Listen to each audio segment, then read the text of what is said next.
Buenas tardes. Entonces vamos a dar inicio con nuestro tercer webinar que lleva por nombre Los sistemas alimentarios en Latinoamérica, acciones sistemáticas ante las contingencias. Sí, vamos a escuchar el propósito de la sesión, que es que tras la pandemia se ha traído una reestructura en los sistemas de salud, en los sistemas alimentarios y económicos a nivel mundial, lo cual ha llevado a que, a pesar de no ser la primera vez que el mundo enfrenta diversas contingencias, esta pandemia es única al ser globalizada.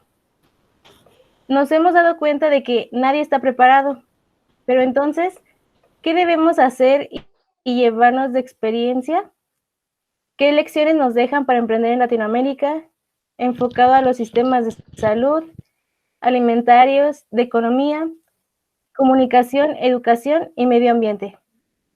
Por ello, nuestro panel de expertos es integrado por académicos e investigadores de 3 países latinoamericanos, que son México, Chile y Colombia. Voy a presentar a cada uno brevemente. Vamos a comenzar con el doctor Jairo Bejarano Roncancio, que es profesor de tiempo completo en la Universidad Nacional de Colombia. Tiene un magisterio en educación, especialista en gerencia de servicios de salud, en multimedia, en gerencia estratégica de alimentos y bebidas, en gobierno y gestión del desarrollo regional y municipal. Es coach ontológico, profesor titular de la Universidad Nacional de Colombia, tiene un pregrado y posgrado, director de proyectos sociales en seguridad alimentaria y nutricional. También es investigador junior en ciencias, conferencista internacional y tiene 3 libros publicados y artículos de investigación y revisión en revistas internacionales. El doctor Cristian Hermosilla es profesor asistente adjunto en la Pontífica Universidad Católica de Chile, nutricionista dietista, profesor asistente adjunto, jefe de alimentación de la Fuerza Aérea de Chile, con una amplia experiencia en docencia universitaria de pregrado y posgrado en el ámbito de inocuidad alimentaria y administración de servicios de alimentación colectiva. Profesionalmente con vasta experiencia en alimentación en situaciones de emergencia y administración de servicios de alimentos. Y también tenemos a la doctora Rebeca Monroy Torres, que es profesora e investigadora de la Universidad de Guanajuato, nutrióloga certificada por el Colegio Mexicano de Nutriólogos, es fundadora del Observatorio Universitario de Seguridad Alimentaria y Nutricional del Estado de Guanajuato, y su línea de investigaciones en nutrición ambiental y seguridad alimentaria. Y también es coordinadora del ahora programa Sanar Conciencia. Para comentarles a los asistentes que al final vamos a dejar el periodo de preguntas, pueden irlas anotando en los comentarios en la sección de chat, y también que apaguen todos sus micrófonos mientras el ponente está hablando, y cada ponente contará con 10 minutos para exponer su experiencia.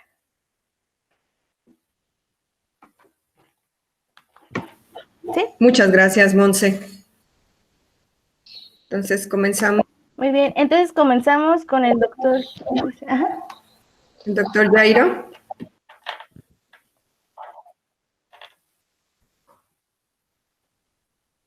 Sí, buenas tardes. Buenas tardes, Jairo.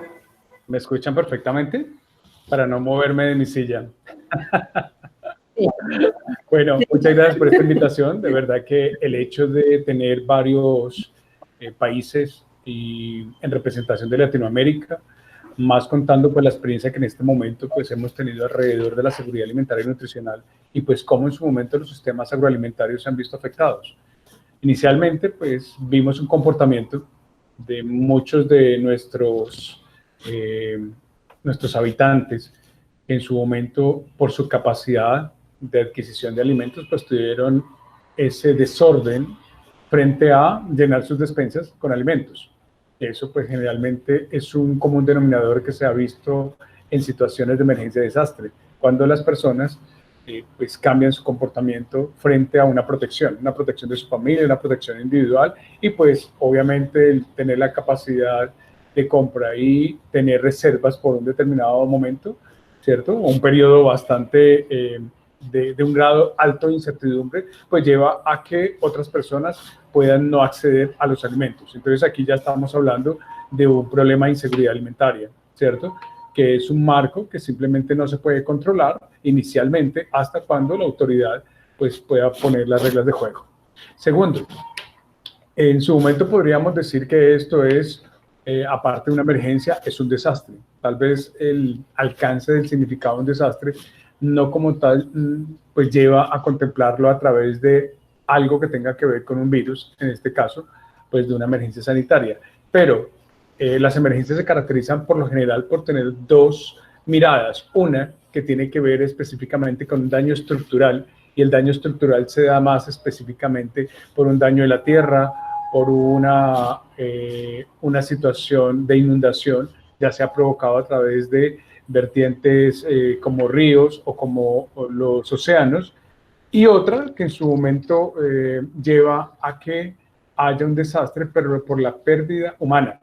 Entonces, cuando lo miramos desde esta perspectiva, ¿cierto? Estamos mirando que aún no haya un daño estructural, geográfico o de una zona específica que comprometa como tal la agricultura, pues la cantidad de funciones que tenemos, pues ha llevado a comprender un poco más la magnitud de esta emergencia como un desastre.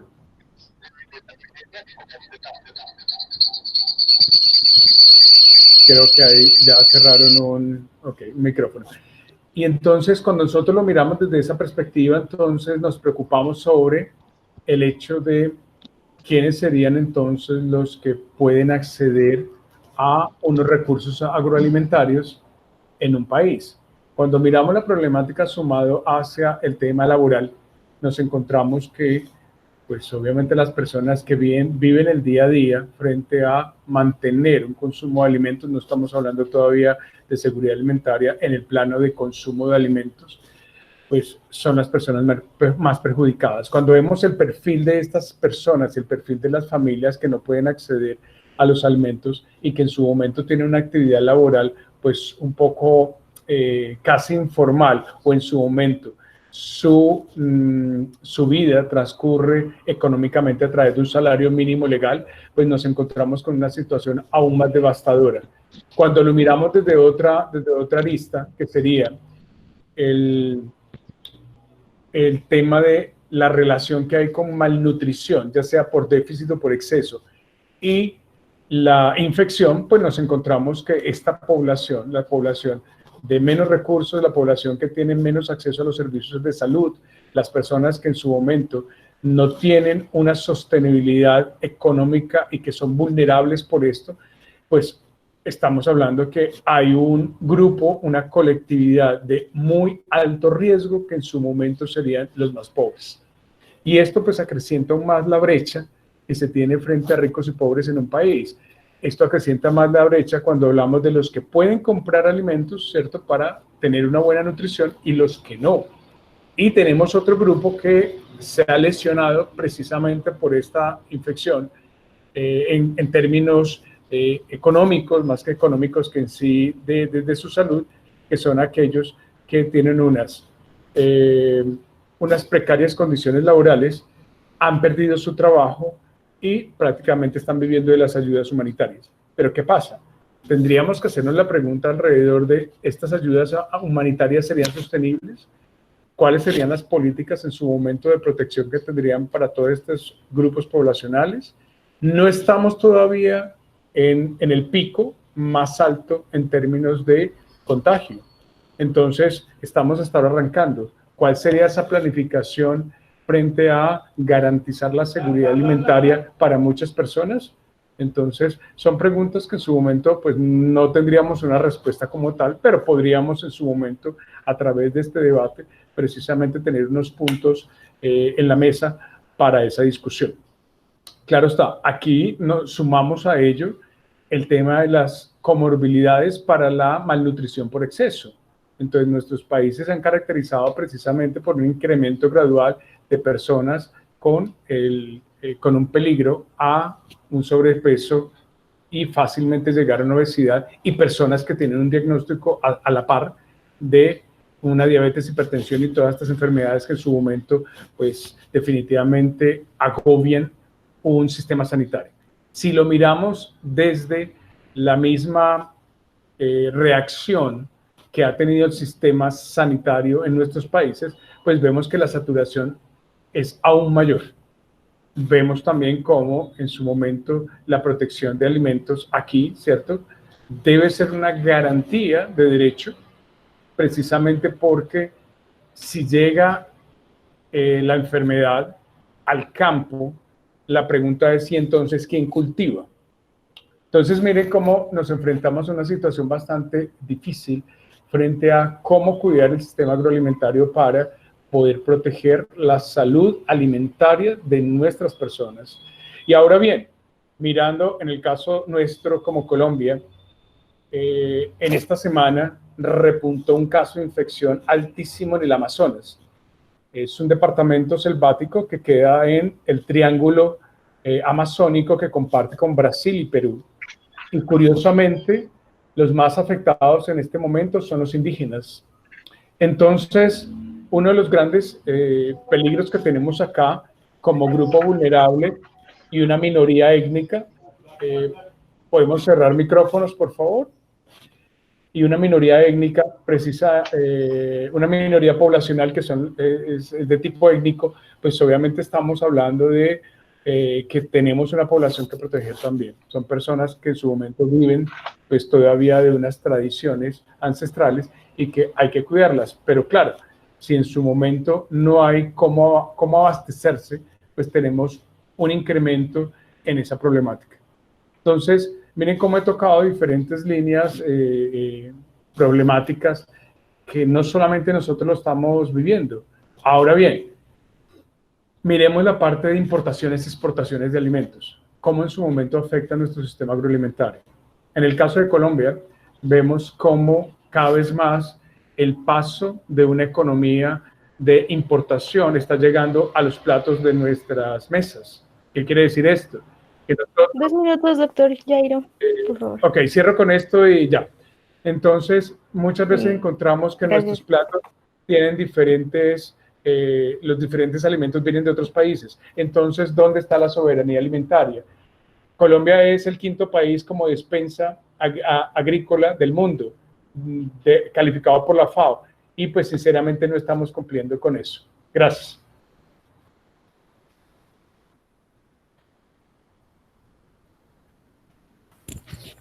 Muchas gracias, doctor Jairo. Ahora vamos a empezar con el doctor Cristian Hermosilla. Igual tiene 10 minutos, perdón, y cuando falten 2 minutos voy a dar la señal.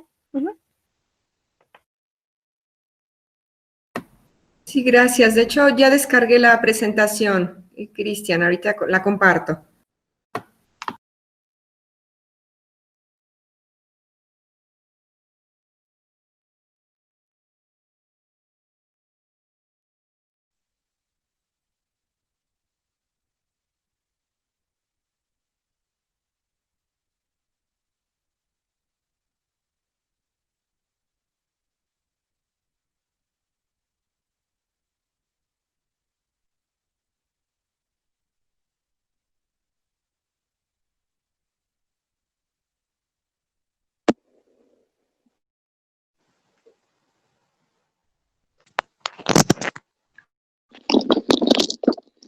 ¿Aló? ¿Me escuchan? ¿Sí?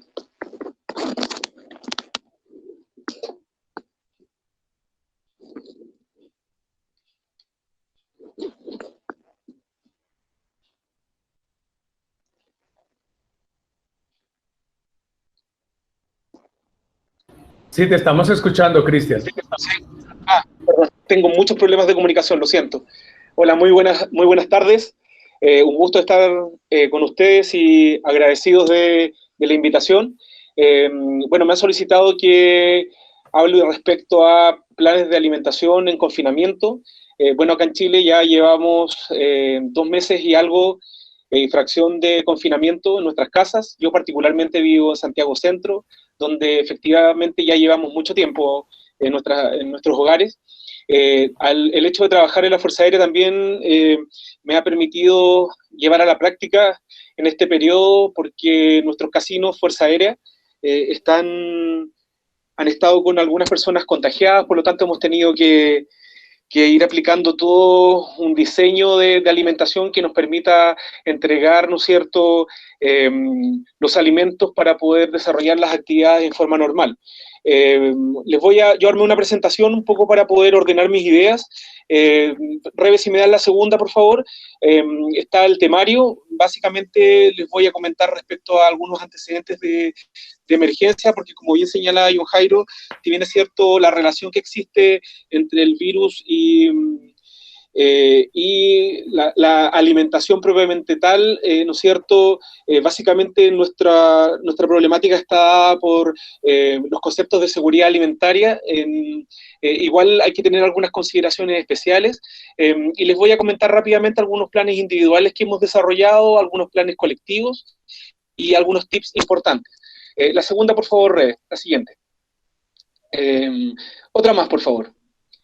Creo que quedó, ya, cuando nosotros hablamos de emergencia, ¿no es cierto?, nos tenemos que situar en unas fases. En estos momentos, lamentablemente, estamos en la etapa de emergencia propiamente tal, lo cual no nos permite planificar. Lo ideal sería estar en una etapa de pre-desastre en la cual uno pudiese prepararse para la emergencia. Sin embargo, ya como es demasiado tarde, por lo menos en nuestro país, hemos tenido que ir reaccionando. Para esto existen diferentes metodologías, la cual fue la primera imagen que apareció, ¿no es cierto?, que es un flujograma en el cual se establecen diferentes etapas a través de una ISO. ¿Me puedes dar un enter, por favor? Que es la ISO 31000, la cual uno hace una evaluación de riesgos, ¿no es cierto?, para poder abordar las problemáticas. En este sentido es totalmente aplicable a la alimentación. Mediante este tipo de metodologías, lo que uno hace, por favor me dan la siguiente, es evaluar principalmente dónde están abocados las amenazas, ¿no es cierto?, los riesgos y las vulnerabilidades. Esta imagen yo la muestro habitualmente a mis alumnos, o cuando la incorporo dentro de mis presentaciones, porque creo que la que nos puede mostrar rápidamente, ¿cierto?, en forma esquemática, dónde debemos focalizarnos. Habitualmente tenemos un sinnúmero de peligros, ¿no es cierto?, dado por este rodado que está en la ladera.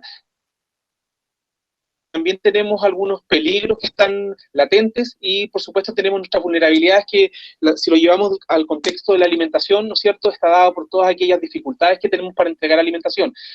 A través de estos conceptos, ¿no es cierto?, pudiésemos nosotros diseñar planes de alimentación que nos permitan abordar de una forma eficiente la entrega de este tipo de, ¿cierto?, de apoyos a diferentes instancias. Yo he dividido principalmente en dos tipos de acciones. ¿Me da la siguiente, por favor?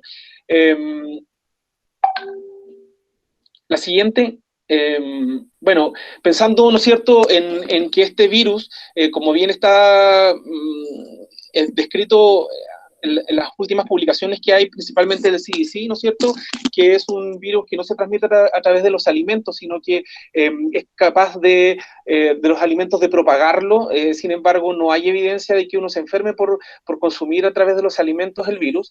Sin embargo, este virus afecta nuestra seguridad alimentaria. Acá, ¿no es cierto?, en ese esquema se muestran las diferentes etapas de la seguridad alimentaria, y principalmente nosotros en Chile tenemos problemáticas del punto de vista de la accesibilidad. ¿Por qué? Porque hay muchas restricciones para poder ir a comprar a los supermercados hoy en día, dado la explosiva aparición del COVID.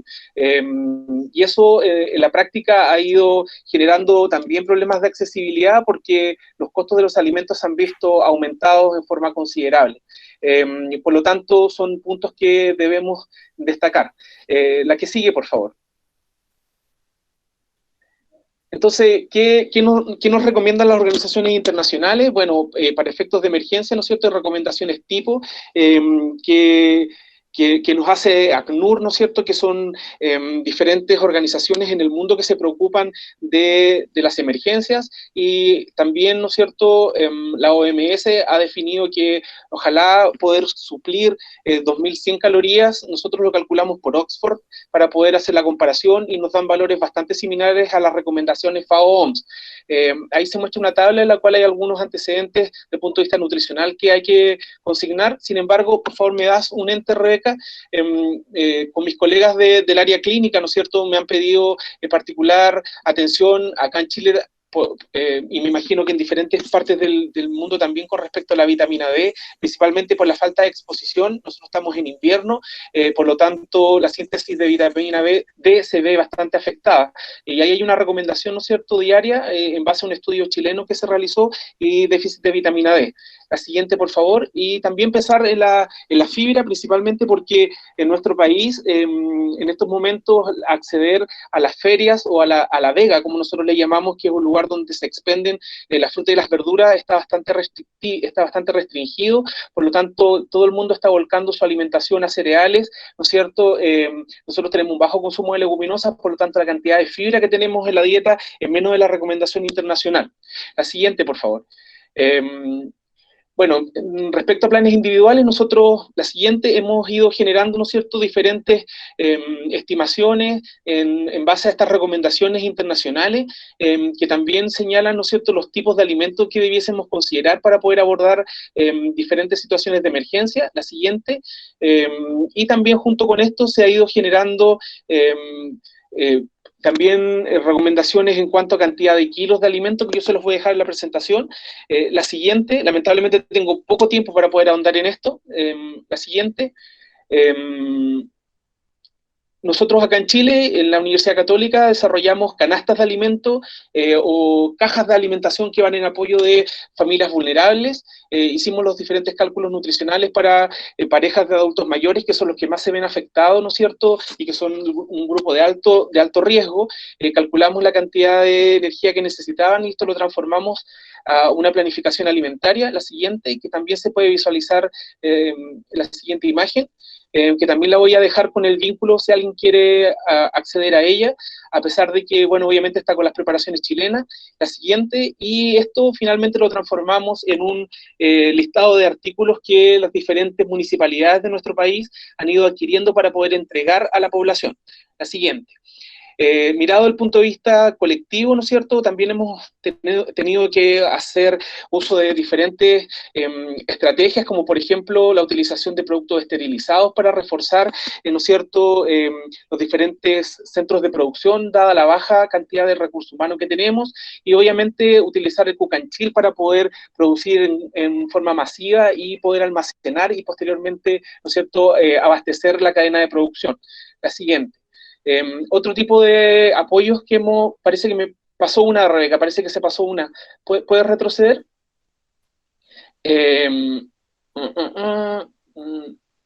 Creo que, bueno, faltaban unas imágenes respecto a raciones de combate que también hemos estado utilizando, que son esta comida que está en pouch, esterilizada, individual para nuestros soldados, que son los que hacen las diferentes recorridos por la ciudad y van controlando, ¿no es cierto?, que la gente no esté haciendo uso de la vía pública, que también ha sido una solución bastante importante para efectos de entrega de alimentación equilibrada. La siguiente, creo que es la última, algunos tips importantes a tener presente, ¿no es cierto?, fomentar principalmente conceptos de reutilización. Nosotros, la planificación alimentaria para las personas adultos mayores está centrada y focalizada en reutilizar materias primas durante la semana, con esto poder, ¿no es cierto?, abastecerse en forma adecuada y no sobreestoquearse, y obviamente por un tema económico también, con todo lo que es la baja de la productividad y la disminución de los sueldos, hay muchas personas que no tienen en estos momentos sueldo más que lo que les entrega el seguro de cesantía.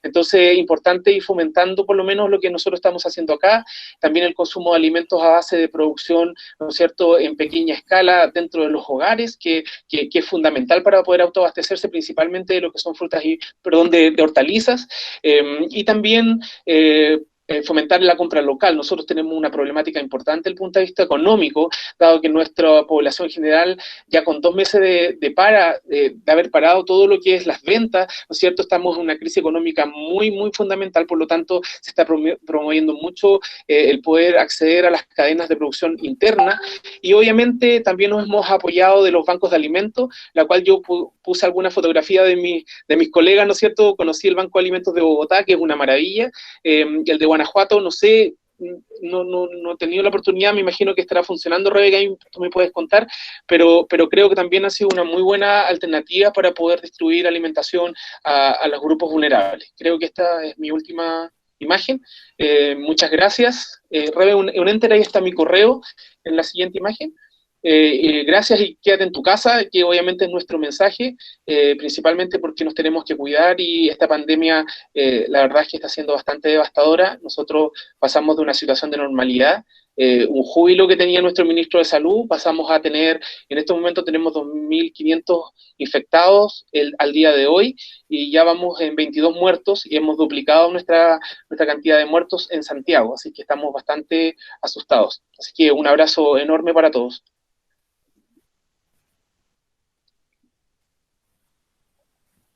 Muchas gracias, doctor Cristian. Y ahora vamos a continuar con la doctora Rebeca Monroy Torres. Les recuerdo que las preguntas pueden irlas anotando en la parte de chat para que se lean al final. Sí, gracias, Monsi, gracias, Cristian y Jairo. Hicimos correr, Cristian, bueno, ahí va la mía, pero yo creo que ahorita las preguntas, porque sí, cada uno tiene experiencias muy valiosas y por eso el grupo, ¿no? Para que ahí sigan. Bueno, ahorita déjenme... Ay, como se me quedó la otra diapositiva. Ahí va, listo.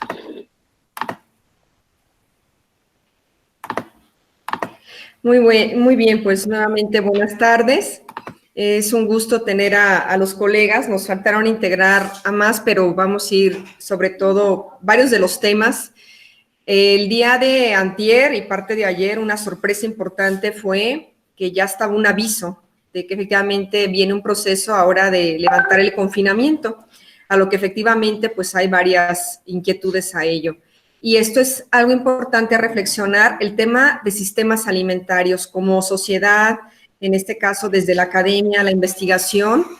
¿Qué retos tendríamos hacia una contingencia que han pasado prácticamente los 3 meses, pero estamos viendo que realmente el sistema no está como tal en la parte que voy a abordar?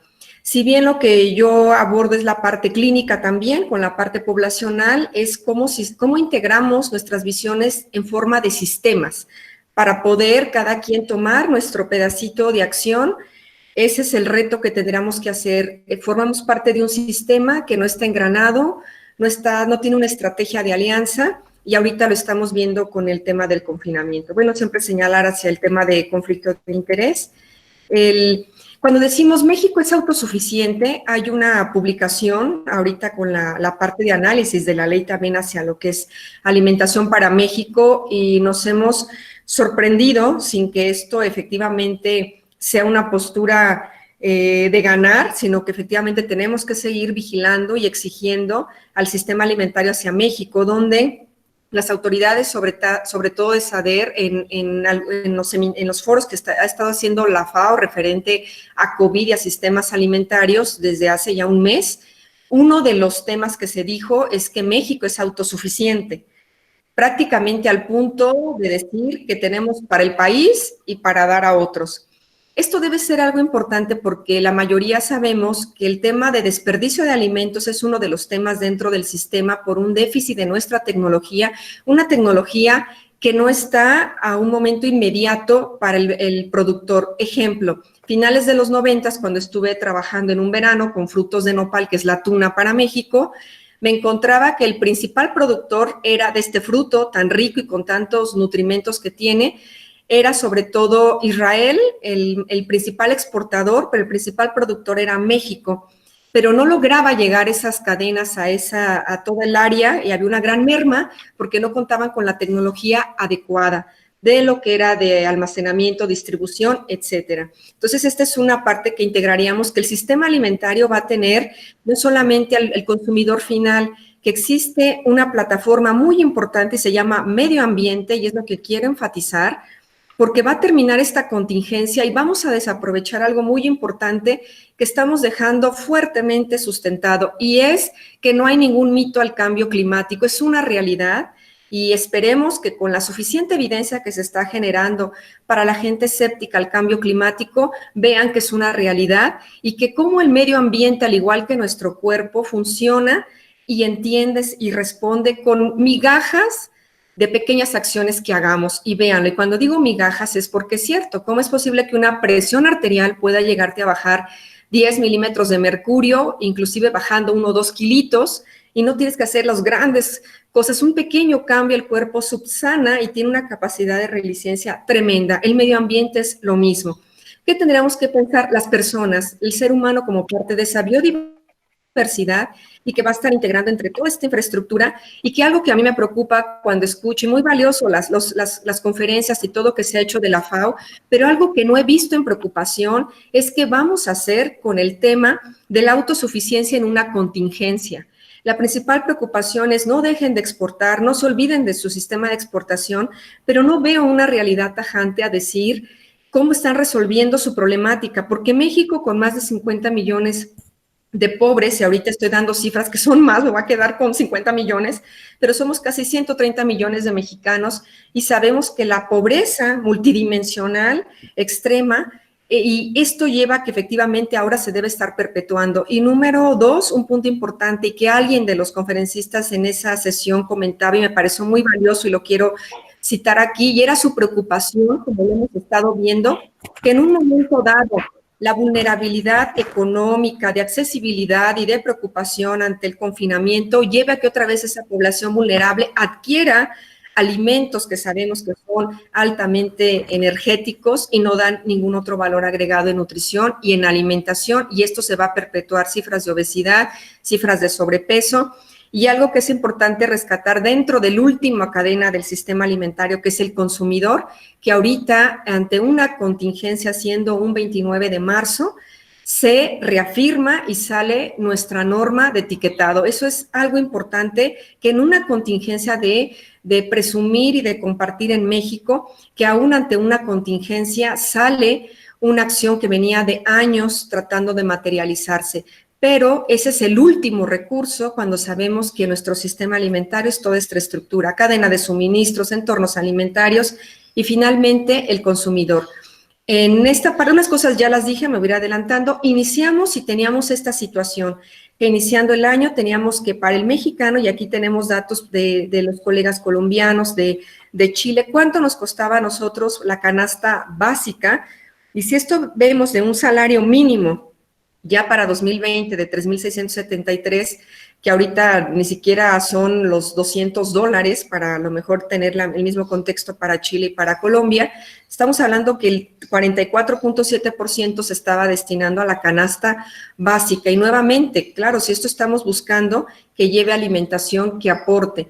Pero ahorita, ante una preocupación, también vemos en un sistema fracturado en un inicio por el temor a que si lo ofrezco hacia lo que viene de no un proceso de certificación, como también ya lo comentó Cristian, de decir, porque ahorita saca una certificación COVID internacional también, que todo lo que lleva a cómo es que va a llegar al consumidor, y entonces empieza el consumo de ultraprocesados. Es una parte razonable y se entiende, agua embotellada, pero insisto, 3 meses en un confinamiento, ¿cuánto se nos van las cifras otra vez de impacto a lo que es a ultraprocesados si no logramos rescatar una cadena? Por un lado, escuchamos que el pequeño productor no tiene a dónde venderla porque un problema va siendo eso, el transporte, dónde se almacena, dónde va, y otros temas que podríamos avanzar. ¿Qué otro dato? Si vemos esta cifra del ENSANU 2018 que nos decía que el consumo alto en bebidas azucaradas, que esta es otra que veíamos en lácteas, endulzadas y otras, todo lo que tenía elevado. Ahora sabemos que la industria refresquera, al no declararse en este caso, se declara como necesaria durante la contingencia, nos estamos encontrando con un alto consumo y el impacto ambiental al agua está de una manera muy silente y es como si lo hubiéramos sepultado ante un tema de contingencia cuando tenemos que transparentarla y exigir que tiene que haber políticas de salud. Para todos los que trabajamos salud, nutrición y la parte de alimentación y las cadenas de valor, se está fracturando y estamos otra vez supeditando la economía a nuestra salud y al medio ambiente. ¿Qué va a suceder si no tomamos acciones de una manera bien planeada, basada en evidencia, estructurada? Lo que va a suceder es que la economía se va a reactivar de una manera más encarnizada a la que ya estaba al medio ambiente. Y los sistemas alimentarios los tendríamos de esta manera, que es todo lo que va a llevar de diferentes. Al pequeño productor no está tan visibilizado, pero sabemos que están comprometidos sus derechos. ¿Cómo tendríamos que organizar un sistema para ellos? ¿Cómo hacerles llegar para que siga reactiva su alimentación?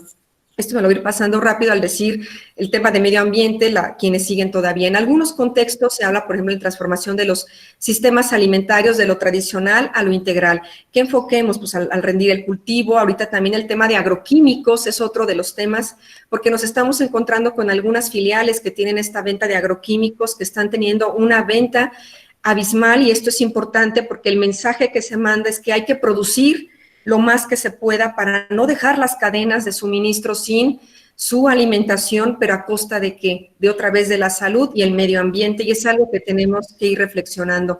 El tema de agua, ha abundado otra vez el tema de agua embotellada, porque requerimos el acceso. ¿Cómo vamos a trabajar ahora para promover el tema de agua, cuando sabemos que se pueden atentar otro tema de derechos? El tema de lo que es en el sistema, ¿qué pasó con todo lo que es el tema de desayunos escolares, el tema de alimentación dentro de toda esta sistematización y de consumo, proveeduría que se detuvo, y cuántos están realmente nutriendo o buscando subsanar nuevamente una alimentación ante un estrés de que lo que importa es saciar el hambre o poder tener una alimentación? Esto me lo vi. ¿Y qué señalar? Medio ambiente, los colegas Jairo y Cristian mencionaban el tema de aporte nutrimental. Si se fijan, ¿qué pasa en un escenario donde hay niños con una exposición ambiental? En este tema siempre pongo las ladrilleras o pongo entornos. México tiene una alta mortandad de lo que es en enfisema y otras enfermedades como EPOC, sobre todo relacionadas con el medio ambiente. Todo el tema de contingencia de las grandes ciudades, partículas PM5, PM50, todas estas que tienen también impacto y que de pronto las estamos olvidando y solo hablamos de COVID, cuando realmente la susceptibilidad viene de también los contaminantes ambientales. Por eso el tabaco se ha señalado, pero no se ha señalado cuánto ha bajado la contaminación vehicular, que también genera impactos a lo que va siendo a procesos inflamatorios y muy grandes. Y entonces cuando decimos dosis de nutrimentos, ¿cuánto es cuánto si yo tengo entornos así? ¿Lo normal o tengo que elevarlo o cómo tiene que ser lo gradual? Esto me lo voy a ir pasando simplemente para irme a la parte de posturas. Monse, me quedan 2 minutos. ¿Qué es señalar? Aquí, por ejemplo, cuando al momento que nosotros quisimos comparar, este es un estudio donde nosotros encontrábamos qué pasaba con el consumo de refresco. Ese es un estudio que duró para publicarse muchos años, porque en ese momento había un escepticismo y yo diría que hasta conflicto de interés, porque realmente no nos querían publicar, porque cómo nos atrevíamos a decir que el refresco tenía algo que ver, cuando ni siquiera el estudio hablaba de una asociación causal. Simplemente poníamos una radiografía que la gente delgada, los adolescentes delgados, estaban consumiendo más refresco que los que clínicamente nosotros considerábamos con obesidad. Y eso lleva a que efectivamente la radiografía, no nos olvidemos de los delgados, de los que clínicamente parecen en su peso, porque estaríamos también subestimando el riesgo. ¿Qué es la parte para ir cerrando con la parte de sistemas? Pues bueno, la alimentación local, tenemos estudios con quelites, estos alimentos que tienen y que han demostrado una alta capacidad, tiene una gran cantidad de antioxidantes y de fibra, se mencionó el aporte de fibra, y esta es la parte que tendríamos que estar viendo. La gente que en la pequeña agricultura o desde sus casas tengan acceso a estos alimentos, están mejor resguardados que el resto de la población, que tenemos que buscarlos.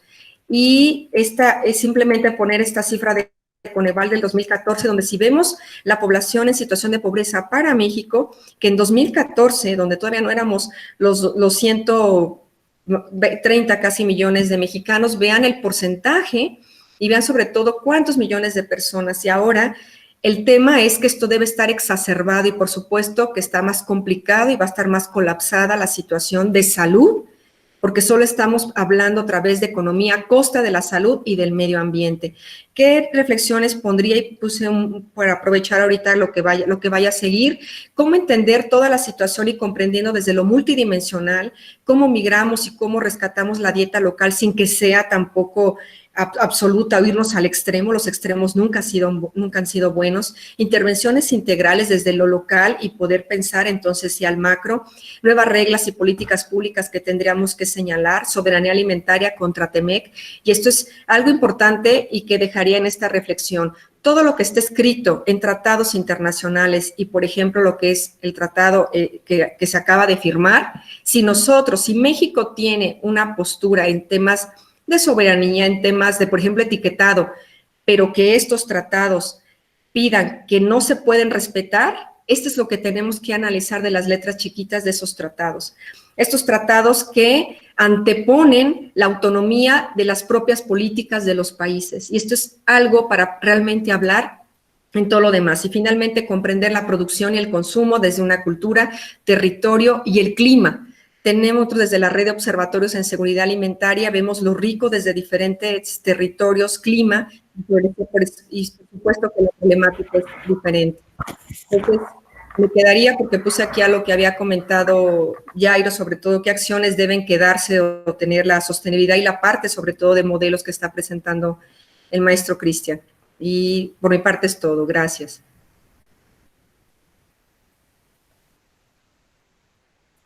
Muchas gracias, doctora Rebeca, doctor Cristian y doctor Jairo. Vamos a proceder con algunas de las preguntas que están poniendo nuestros asistentes. La primera es de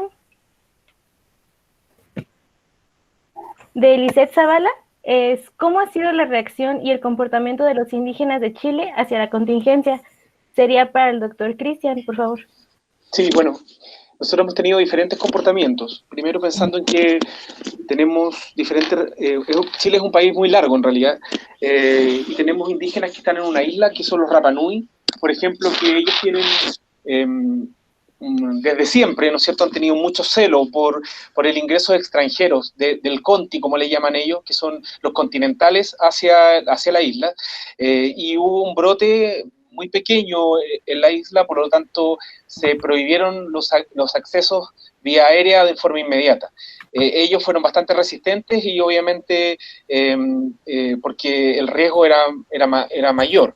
Ahora, en el sur de nuestro país hay un conflicto que son los mapuches, que llevan hace ya un par de años por la reivindicación de sus tierras. Ellos han tenido diferentes también comportamientos internos, principalmente focalizados en la ciudad de Temuco, que hace un mes atrás estuvo con una alta tasa de incidencia de COVID, con varias muertes, con un sistema de salud que es bastante reducido, porque es una región bastante pequeña en Chile, y ahí obviamente lograron acatar rápidamente las medidas de confinamiento. Sin embargo, al otro extremo de esa región, en la cual es la población mapuche que está hacia la costa, ellos todavía mantienen una resistencia férrea, no hacen mucho caso respecto a lo que está sucediendo, pero principalmente porque la incidencia de COVID es prácticamente cero. Ellos tienen un bloqueo natural, que es la cordillera de la costa, que los separa del resto del país. Entonces ha habido una barrera natural, y eso es en realidad lo que les puedo comentar, pero en términos generales el comportamiento ha sido bastante disímil entre nuestra población indígena.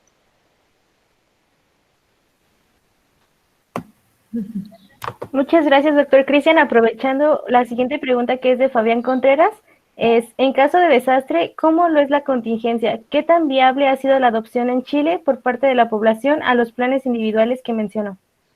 Bueno, la verdad es que como les mencionaba en la presentación rápida, flash, que tuve que realizar, la verdad es que al comienzo se abarrotaron el mercado, ¿no es cierto?, los supermercados, las góndolas estaban todas vacías, todo lo que era abarrotes, vale decir arroz, fideos, ¿no es cierto?, todo lo no perecible fue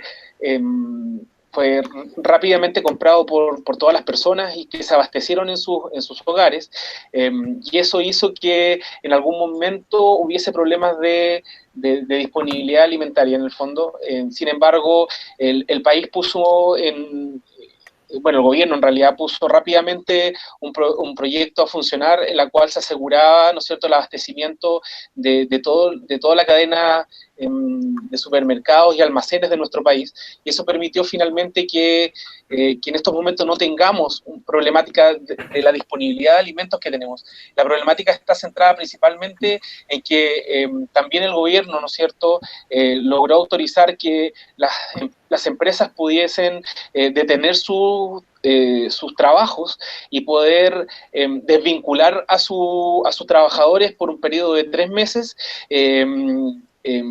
pero que ellos pudiesen conservar el trabajo. O sea, ellos después de 3 meses pueden volver sin ser despedidos, y durante este periodo de tiempo ellos pueden acceder a un seguro de cesantía, que obviamente es mucho menor en comparación al sueldo que ellos reciben habitualmente. Entonces, eso ha sido dramático porque obviamente el ingreso económico se ha mermado mucho, y hoy en día nuestra problemática está en eso, en el poder adquisitivo que tiene la población general de nuestro país.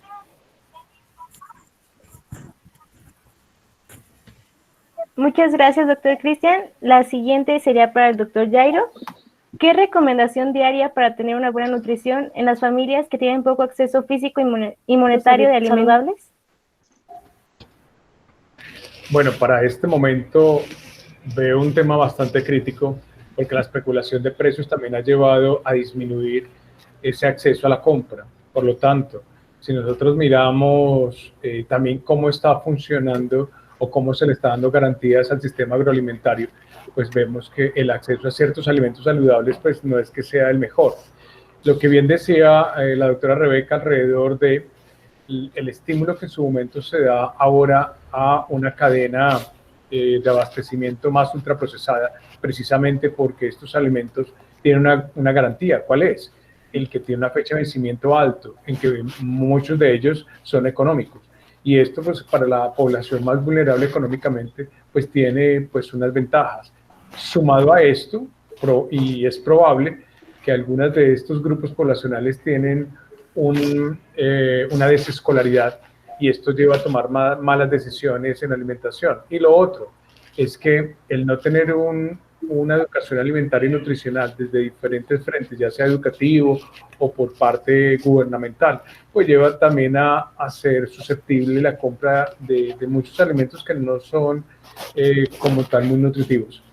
Entonces, para cerrarla a esa pregunta, pues mira, podemos hablar acá de temas de alimentos saludables que probablemente muchos de los que están aquí participando los conocen, pero hay que mirarlo desde la realidad que se tiene en los países. Pero otra realidad es también qué pasa en las grandes ciudades, qué pasa en lo rural, qué pasa en los municipios que son lejanos a las cabeceras municipales, y también la afectación como tal del COVID en algunas regiones. Entonces, son muchas las cosas para analizar, para nosotros decir, mira, esto es lo mejor. Y lo otro, pues es mirar el apoyo humanitario que en su momento dan los gobiernos para ciertos grupos cuando están censados, y el apoyo que se está dando, por ejemplo, en mi país desde el programa de alimentación escolar, que como los chicos están tomando clases virtuales, pues se les lleva la ayuda humanitaria, ¿cierto? Que prácticamente pues es su alimentación el que recibe el colegio, pues se le están llevando a sus casas. Entonces son situaciones que se han ajustado precisamente a las dinámicas normales que llevábamos y que ahora pues no sabemos cuánto va a durar. Por eso el tema de la alimentación saludable está crítico, sinceramente está crítico, sobre todo para los más desfavorecidos.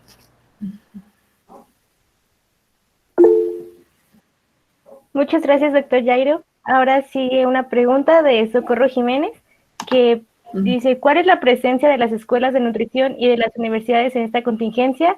Me parece que sería para los tres, para el doctor Jairo, para el doctor Cristian y para la doctora Rebeca. Adelante, colegas.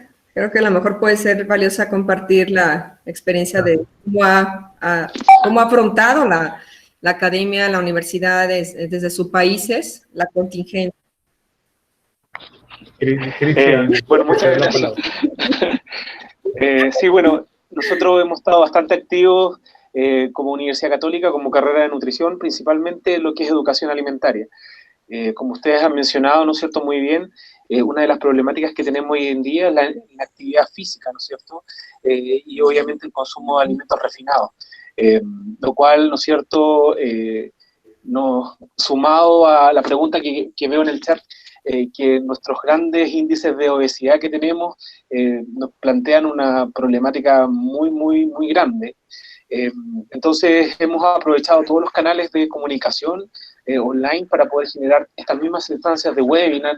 Hemos estado realizando cursos gratuitos de alimentación saludable, hemos bombardeado todo lo que son los medios de comunicación, diarios, radios, con el fin de poder, ¿no es cierto?, extender nuestros brazos desde la academia hacia la población general, respecto a poder afrontar esta pandemia y este confinamiento de la mejor forma posible. Sin embargo, como mencionaba John Jairo, hay una problemática importante con el tema de la canasta básica final que queda para nuestra población, que se basa principalmente en cereales. Porque definitivamente, ¿no es cierto?, la especulación hace indiscutiblemente que los valores, principalmente, ¿no es cierto?, de los productos saludables se suban mucho.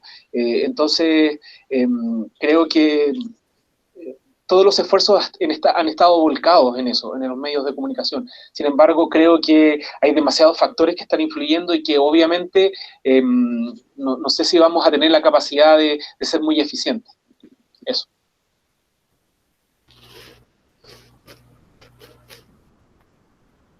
Sí, gracias, Cristian. Jairo. Yo trabajo desde hace 21 años con universidad pública, pues la referente del país.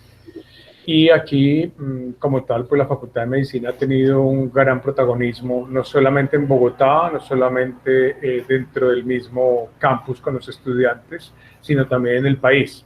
O sea, tenemos una muy buena colaboración a nivel gubernamental. En el tema sí alimentario, más nos hemos, el objetivo ha sido específicamente los estudiantes con vulnerabilidades. ¿Por qué? Nosotros recogemos por las diferentes sedes que tenemos en diferentes partes del país, pues tenemos estudiantes de diferentes espacios. Por ejemplo, que yo les mencionaba ahora de Amazonas, tenemos de San Andrés Islas que queda en el Caribe, tenemos de una zona bastante selvática que son con frontera con Venezuela, en el Pacífico tenemos grupos afrodescendientes, indígenas. Entonces esto nos lleva a complejizar aún más precisamente el tema de hábitos. Aquí pues como tal lo que se llevó como decisión fue que el apoyo fuera económico y se dieran unas recomendaciones alimentarias alrededor, no específicamente para estudiantes de nutrición, porque en teoría podríamos decir que ellos ya podrían equilibrar su dieta, ¿cierto? Pero sí para el de otras facultades. Entonces el apoyo económico se consigna y ellos tendrían la oportunidad de seleccionar los alimentos. ¿Pero por qué esta decisión? Precisamente un tema de que si están en regiones apartadas, ¿cierto? Pues no podríamos tener el acceso directo a ellos. Segundo, porque pues ellos escogerían también los gustos y preferencias, pues también supeditado a la recomendación que nosotros les damos para la compra. Y lo otro es porque si nosotros ponemos un intermediario para llevar alimentos, pues estamos también incrementando el riesgo de contagio por la manipulación que hay, ¿cierto?, entre los diferentes actores de esa cadena que estamos formando. Entonces hay que mirarlo de esa forma integral. Y como tal, pues nos basamos también en unas recomendaciones de país frente a esos paquetes de ayuda alimentaria, para que generalmente, como lo dice Cristian, lastimosamente son alimentos más de tipo cereal, leguminosas, que son los que en su momento pueden tener una fecha de vida útil bastante larga, pero alimentos frescos ya es una decisión de cada uno. Están dentro de las recomendaciones, pero es una decisión de compra que tiene cada pollo.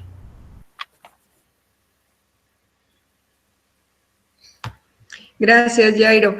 En lo que respecta, yo estoy pues en el estado de Guanajuato, que está localizado al centro del país. La Universidad de Guanajuato es la máxima casa de estudios del estado, de donde yo soy profesora de tiempo completo. Y pienso que efectivamente, como muchos sistemas que me ha tocado hasta desde las escuelas ver, inclusive hasta de cerca con mis hijos, es que pues no estábamos preparados a un sistema tecnológico. Hay países que tienen más avance, inclusive, por ejemplo, hasta para las leyes de consulta en línea, otras cosas que nosotros todavía no lo tenemos, y que pienso, y eso espero, será cuestión de integrar las diferentes experiencias, son propias iniciativas, pero eso no es suficiente si no sabemos trabajar de manera sistemática, de manera integral, ¿no? Cada quien desde nuestra trinchera. Yo podría hablar como el programa Sanar que surge para ello, y por ello construir esto, a mis alumnos a través de las diferentes asignaturas, fue el diseño de infografías, material ante COVID, y pues estar con lo que es del observatorio trabajando. Pero yo haría una reflexión, una invitación fuerte. La academia no ha mostrado liderazgo, al menos yo hablaría para mi país, no sé el de los demás porque no veo el de todo, pero falta liderazgo y esto pienso que es parte de la misma sistematización. Al punto que nosotros nos enfocamos es decir, el sistema nos tiene con varios indicadores administrativos, de seguimiento, de revisión, más todas estas cuestiones de derechos humanos que en vez de que uno invierta en trabajar por la educación, parece que uno está a la defensiva y eso pienso que ha restado un gran tiempo de valor a producir. Entonces, la reflexión y la pregunta muy buena que hace la colega Coco, que es una querida colega de nutrición de la Autónoma de Aguascalientes, es que necesitamos tener una estructura. ¿Qué papel va a estar jugando las universidades para las contingencias? ¿Cómo vamos a formar parte de esa red? Un ejemplo tan sencillo lo diría que lo escuché en un conversatorio de Washington que hicieron con unos tailandeses y unos doctores de China. Le preguntaba a alguien que cómo le hacían, y vi que es una de las preguntas, y voy a aprovechar para contestarla, de cómo llegar a la población vulnerable. Y entonces ella, por ejemplo, decía que la primera pregunta es cómo habitualmente llegabas a esos lugares, pues en transporte, en camioneta.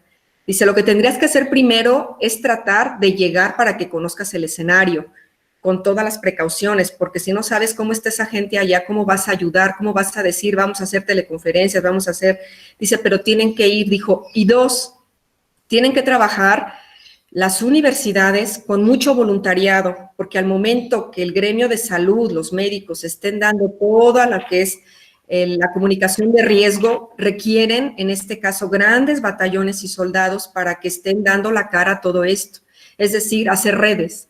Las redes de voluntariado serían nosotros, nuestros estudiantes, estar organizando para diferentes nichos.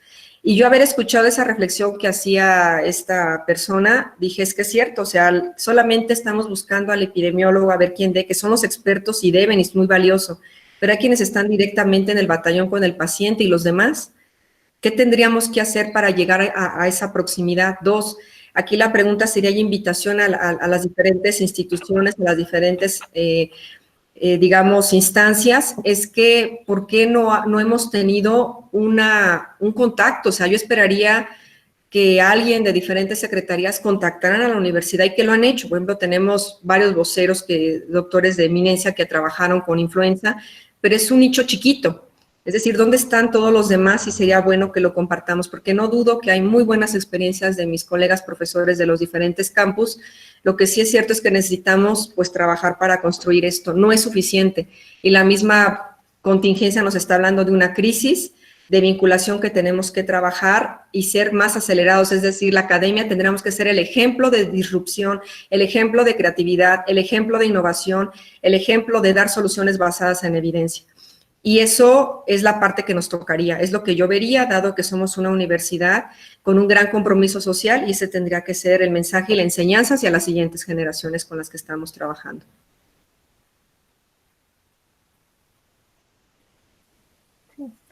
Muchas gracias a los tres, a la doctora Rebeca, al doctor Jairo y al doctor Cristian. Vamos a ir cerrando. También agradecer a nuestros asistentes que tienen preguntas muy buenas, pero algunas ya se empezaron a contestar, sobre todo por la parte de estrategias. Vamos a englobarnos en una, que es, ¿qué ha pasado con los objetivos de desarrollo sostenible? ¿Será que la atención se enfocó tanto al COVID que nos olvidamos de ellos? ¿O qué es lo que opinan ustedes tres? Cristian. Gracias, John Jairo. Okay. Mire, yo participo dentro de la mesa de sustentabilidad de la Universidad Católica. Bueno, no sé si ustedes tienen referencia respecto a nuestra universidad. Nosotros somos la universidad privada más importante de nuestro país. Nosotros acá en Chile tenemos dos universidades que son las más prestigiosas, que es la Universidad de Chile, que es fiscal, y la Universidad Católica, que es privada. La verdad, las cosas que nosotros estamos trabajando activamente igual en políticas públicas, dado que nuestra universidad tiene como propósito principal, ¿no es cierto?, este bien común en el fondo. y hemos seguido trabajando a distancia. Nosotros no hemos detenido nuestras actividades y estamos trabajando fuertemente en proyectos que probablemente por el confinamiento no hemos podido aplicar. Sin embargo, seguimos trabajando, escribiendo nuestros proyectos y planteándolos. En estos momentos estamos, de hecho, trabajando en un punto de venta saludable dentro de la universidad para académicos y alumnos, y como no hemos podido hacerlo por un tema lógico de que estamos todos en nuestras casas, hemos potenciado las ferias libres online. Las ferias libres online aquí en Chile te llevan el pedido de frutas y verduras a la casa.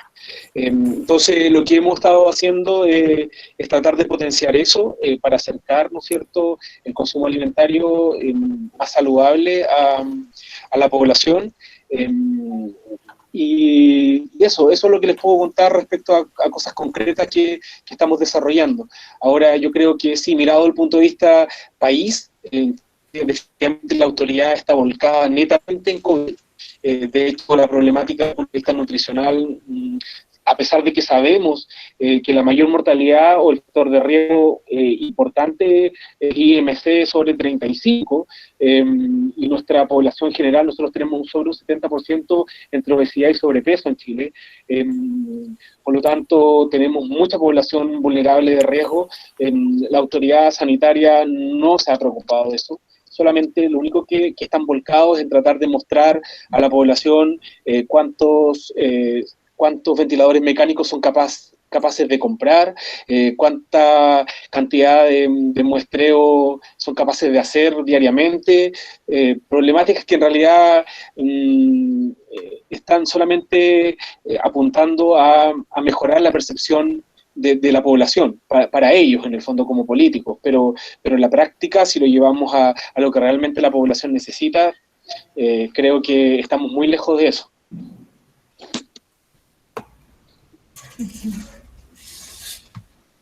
Bueno, recogiendo lo que comentaba Cristian, es preocupante que actualmente los objetivos de desarrollo sostenible, como son hambre cero, si nosotros lo analizamos como tal, el hambre está incrementándose, precisamente porque se ha afectado el trabajo decente o porque en su momento está interrumpido por despidos masivos, independiente de las normas que pueden sacar por contingencia. De esa manera, pues también se ha afectado salud y bienestar. Entonces, el acceso a la salud también se ha visto comprometido, dado el confinamiento o la cuarentena, porque si no podemos ir a que nos atiendan en los servicios de salud, pues se está afectando más a unas personas que en su momento ya vienen con una carga de discapacidad por la enfermedad. Lo otro, si miramos el tema de la producción responsable, ¿será que sí estamos haciendo producción responsable y a la vez consumo responsable? Aquí también hay un tema particular que lo hablaba precisamente Rebeca, es el de la pérdida y desperdicio de alimentos. Estamos evaluando eso ahora que hay más hambre, porque el hambre se incrementó. La problemática de malnutrición se incrementó. ¿Por qué? Una por confinamiento, otros porque no tienen con qué comprar, porque no tienen trabajo, el no salir, ¿cierto?, de pronto a ganarse un dinero por una venta ambulante o por cualquier oficio que en su momento es completamente informal, pues miren cómo se ha complejizado. Y sí, los objetivos completamente se hicieron a un lado, porque las necesidades, sí, hay unas necesidades específicas para atención de esta emergencia sanitaria, pero también tenemos que ver que los dineros prácticamente se han desplazado hacia ciertas cosas. O sea, aquí lo esencial es recuperar la economía, si estamos de acuerdo con estas acciones que en su momento van a llevar o que tienen que mejorar la economía, porque eso afecta a muchas personas, sobre todo a los menos privilegiados, pero tenemos también que pensar sobre este tipo de acciones. Rebeca, te doy la palabra. Gracias.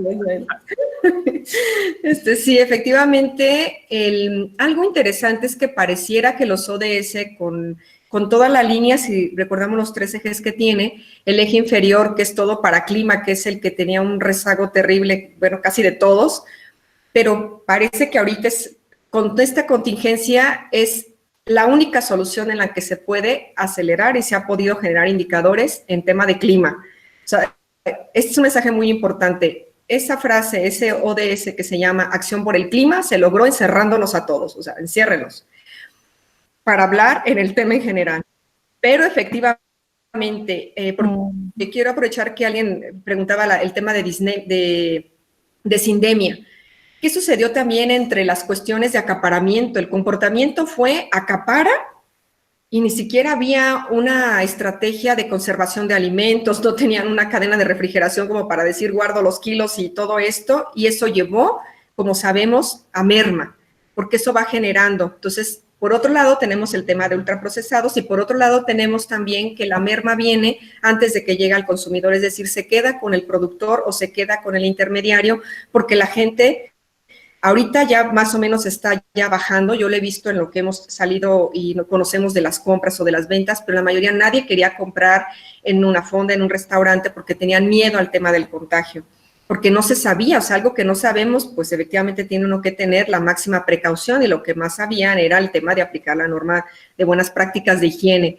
Pero ante también el problema de agua, uno de los ejes importantes que viene del ODS, que es el 6 para agua, pues sabemos que tenemos un problema muy grande, o sea, no tenemos un agua, no hay accesibilidad ni disponibilidad, y efectivamente el tema de hambre y el tema de brecha de desigualdad y pobreza se va a ir para esos más de 50 millones de pobres, de pobreza extrema, que ya tenemos y que en este momento se va a exacerbar. Y el tema de salud y bienestar va a estarse agregando o abonando a la población que por cuestiones emocionales, por pérdida de trabajo, por otras situaciones, pues migró a refugiarse con la comida.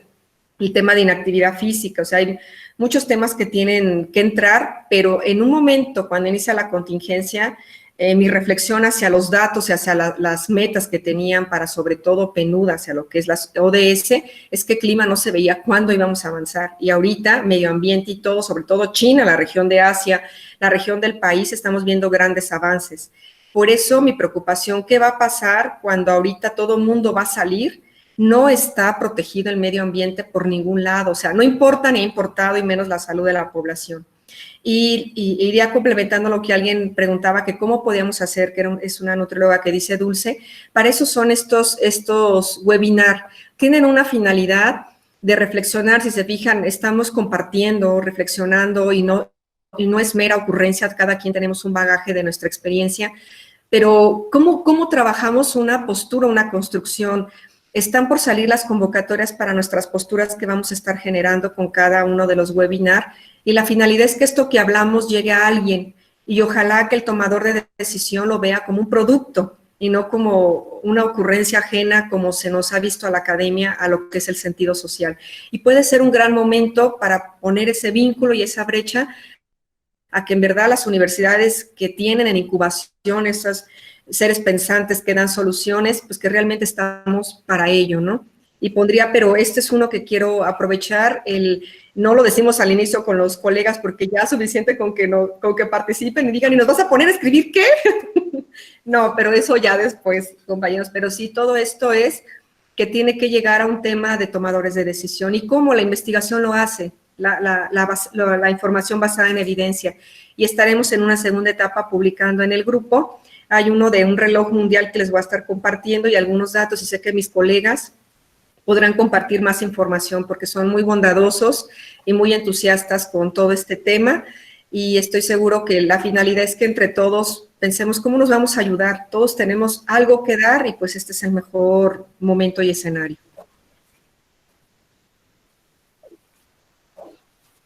Yo creo que ya, ¿verdad, Monse? No sé si había alguien,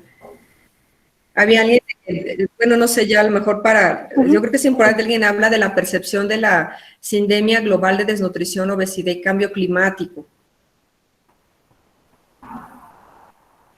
O sea, todo esto que converge, ¿no? Entre desnutrición, entre obesidad.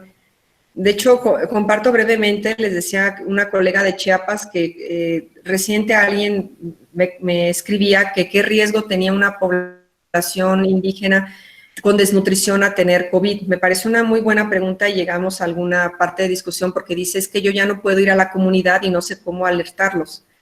Entonces, viene esa parte tan interesante de primero entender si esa desnutrición se habla de una desnutrición crónica que ya pasó, pero ahorita pues está, digamos, con una buena alimentación, o qué sucede, o sigue el alto consumo de refresco.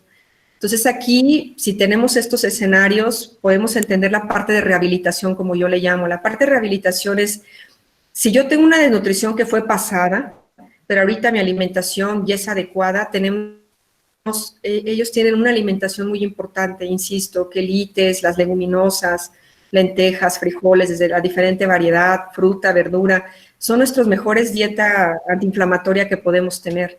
Si ahorita podemos lograr, yo diría, si nosotros hacemos cada quien un ejercicio de consumirlo, eso podría llevar, pero efectivamente a lo que dice Ceci, la colega Ceci Oviedo, es que ahorita pues estamos viviendo todo, ¿no? Cambio climático, el tema de desnutrición, obesidad, y luego ahorita el tema de lo que es la pandemia.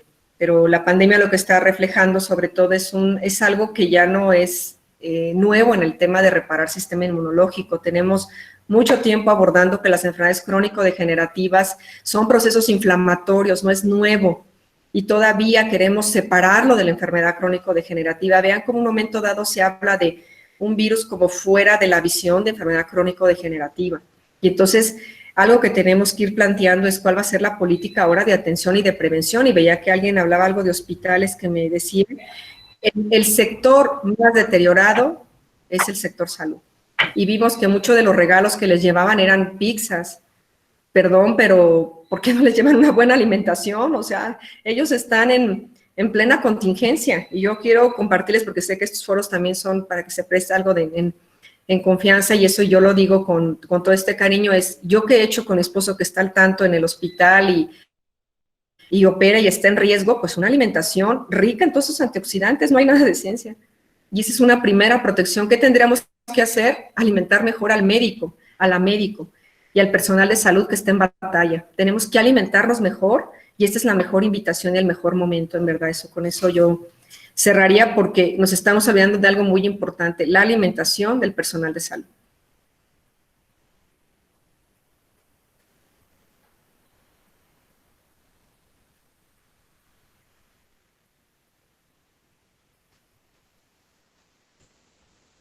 Doctor Jairo.